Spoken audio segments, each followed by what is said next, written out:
Hey, good morning, everybody. Meteorologist Jim Dickey back here in the ABC7 Hurricane Center with another edition of Tropics Talk.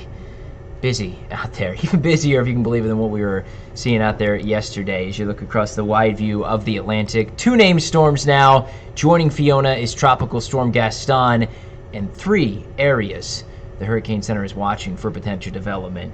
The 2 areas in the eastern Atlantic circled there, neither are going to come anywhere close to land, so we're not going to spend any time on those in this video. But especially that wave coming off the coast of Africa, there's a pretty strong signal that could develop pretty quickly, but also track northward pretty quickly. So wouldn't be surprised to see that become a tropical depression or tropical storm in the next couple of days, but not something that we'll be concerned with as far as any impacts in the land areas.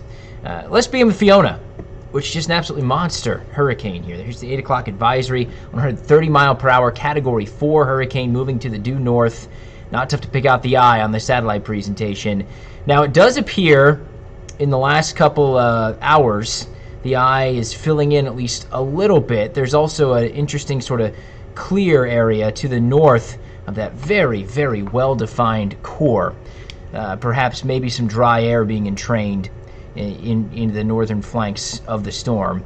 But as far as that core, that hurricane, this is a powerful storm that will likely gain a little more intensity as it works northward over these warm waters here in the southwest Atlantic. The Hurricane Center says for this to ramp up to 140 mile per hour winds. Of note, we were talking about this yesterday. Just about every model has the center of Fiona staying well to the west of Bermuda. There's Bermuda in the center of your screen. There is Fiona, again, staying west, 2 a.m. on Friday. But this is a large system, and you have to remember this when you look at the cone forecast. The cone only shows you the likelihood of where the center of the storm is going to be, 2/3 of the time. That's how they develop the cone. But oftentimes impacts outstretch the cone. That's definitely going to be the case here. I do think on the eastern side of Fiona's circulation, there will be rain, there will be wind, there will be tropical storm impacts in all likelihood in Bermuda from Fiona. And then as we go northward, this is by the weekend, early next week. Look at this. By Saturday, still, Major Hurricane Fiona bearing down on Nova Scotia and Newfoundland. The forecast calls for this to still be a strong tropical storm moving its way across Newfoundland. This is going to be quite an impact for the Canadian Maritimes. I've been seeing some comparing this to Juan back in 2003, the impacts there from that storm. Look at the wind estimates from the European forecast model. These would be gusts. But peak gusts, the eastern end of Nova Scotia, 116 mile per hour winds. Across Newfoundland, we're talking 60 to 90 mile per hour winds. That's going to bring some trees down and cause some power outages for sure. There would be quite a bit of storm surge here too. We're talking on the eastern side of this, winds coming right out of the south. So Newfoundland in particular, there's definitely going to be some storm surge even on the back side of this into the northern end of Nova Scotia. So quite an impact, and rainfall-wise, we're talking 6 to 12 inches of rainfall from Fiona in these spots. So flooding rain as well. Like I said, even this far north, this is going to be quite an impact from this tropical system. The waters are very warm to support this staying a hurricane as it moves its way on shore. Switch gears to Gaston, which, you know, interesting looking little storm here. It actually cleared out an eye at times yesterday. 65 mile per hour winds moving northeast at 16 miles per hour. But this is way out to the east of Canada. This will likely stay west of the Azores. This isn't going to impact any land areas, what we like to call a fish storm. Sort of swirls around here. Could bring some fringe impacts to the Azores and then sort of swirls itself out in the North Atlantic going into next week. So it took a name off the list, but isn't going to bring much in the way of impacts to anyone whatsoever. And now we focus in on what the Hurricane Center has dubbed Invest 98L. Remember, an invest just means an area that they're paying a little extra attention to, that they're running a little extra model data on, and focusing the satellites on. So there you go. It's looking a little more organized here this morning. As I dive in and try to do some telestration for you, you can sort of make out a little bit of east to west motion there, south motion there. Still not seeing the closed circulation, of course, which we don't expect to see just yet. And also of note how here we're seeing some of that outflow from Fiona working southward. That's some northerly wind shear that will help, I think, in the near term to sort of limit this system's availability to or potential to come together as it works westward. But in the long run, as Fiona pulls away and this moves over the central Caribbean, high chance for development. Just about every model you look at shows this coming together once it gets to about Hispaniola, south of Hispaniola, and tracks into the western Caribbean Sea. The latest from the Hurricane Center, I think, saying a 90% chance this becomes at least a tropical depression. From there, well, that's where the questions really begin. As the steering ridge of high pressure backs off, and this is looking at the American or GFS forecast model, by the way, as that high pressure area backs off, it's steering it from east to west. For now, this would be next Tuesday. It provides this wide window of potential areas this could turn into. And basically the models you look at show this going anywhere from the Bahamas all the way to the Yucatan. There's some agreement in the near term in the model plots that this does sort of hold on that west-northwesterly course, stays well south of Hispaniola, south of Jamaica, but then you see that northwest turn into the northwest end of the Caribbean Sea, some a little more dramatic than others. And once it gets into the western Caribbean, if it's already a tropical depression, look out. This is looking at ocean heat content.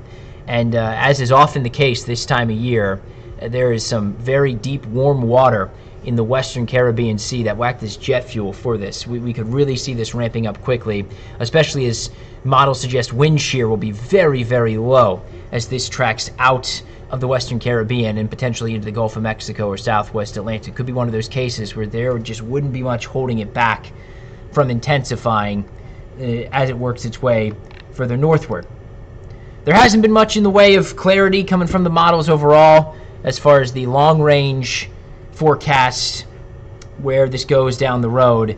This is the GFS ensemble. Remember, an ensemble forecast takes your model and tweaks it a number of different ways and then runs that out that number of different ways. When you see all the lines sort of saying the same thing, when I have high confidence in that scenario. In fact, you can see the difference. Look at the sort of area pink out there east of the Bahamas. That's the track forecast from the GFS for Fiona. That's what a high confidence forecast looks like. Just about every member of that ensemble well in line, showing that staying to the north and west of Bermuda, staying in where the NHC's cone of concern forecasts say it will go. Compare that to what the model is saying with 98L.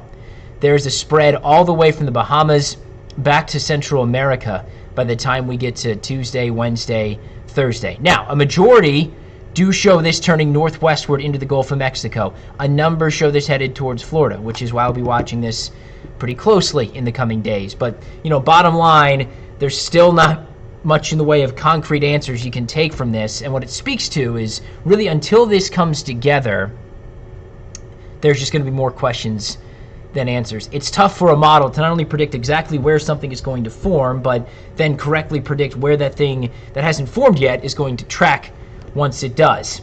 Now, when you look at the operational models, the GFS has actually been trending a little further westward. This is by Thursday morning, the center of what will probably be Hermine at that point in time. Almost definitely be Hermine at that point in time. It has gone from the eastern Gulf a little further west, but actually in the last 3 runs, pretty decent agreement there that this will be in the eastern Gulf of Mexico, tracking northward by the time we get to Thursday.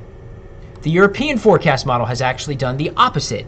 It has trended a bit further to the east. Yesterday, if you were watching, just about every model was showing this going into the central and western Gulf of Mexico. Now, the Euro has swung eastward with, it's about a 50-50 split. Half the members show this tracking over Cuba into South Florida or the Bahamas. Half the members go into the eastern Gulf of Mexico and then towards the northern Gulf Coast, perhaps the Gulf Coast of Florida. A few do keep this weak and track it right into the Yucatan too. Now, I can only show you 2 runs of the European in our system here, but the trend on this one has been further east, just like the ensemble, shifting eastward, with the latest run showing a landfall in Florida. And a long way out. You don't want to put too much stake in any individual model forecast when we're talking more than 7 days out, as we still are. So we, again, look for trends. We look for those ensembles to sort of weed out some of that instability. So what I like to do is sort of break down my window of movement day by day. So I'll keep updating this graphic as we get a little more certainty in the track forecast. For now, it doesn't tell you much, as the models are saying. The window of movement for this is anywhere from the Bahamas to Central America in the Yucatan. But in the coming days, especially once this comes together in the Western Caribbean, we will slowly narrow that window down until we have a high level of certainty where this is going to go. So when's that going to be? When will we know more? I think for sure by the weekend. That's when this is certainly going to start to come more into focus as to exactly where this is going to go, exactly what the impacts will be, who needs to start preparing for a potential impact from this.